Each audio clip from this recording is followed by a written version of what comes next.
Pekný deň, dámy a páni. Poslednú dobu na Slovensku rezonujú aj témy ako digitálna identita a pandemická zmluva. Mnohí z vás sa nás pýtate, ako k týmto témam pristupuje Slovenské hnutie obrody a či by sa nemali organizovať nejaké petície, poprípade pochody a protesty.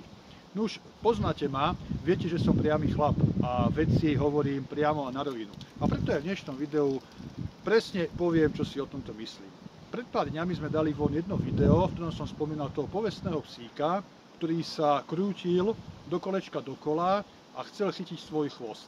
Pevne veril, že jedného dňa sa mu to podarí. Nikdy sa mu to však nepodarilo. A čo tým chcem povedať?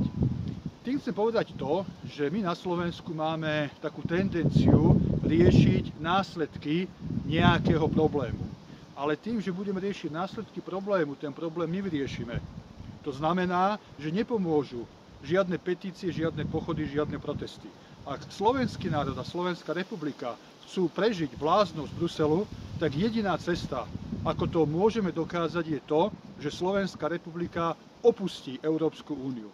No a pokiaľ ide o pandemickú zmluvu, nevidím najmenší dôvod, prečo by Slovenská republika mala byť súčasťou akejkoľvek organizácie, ktorá cez rôzne pofiderné zmluvy chce obmedzovať suverenitu a nezávislosť nášho štátu slovenského.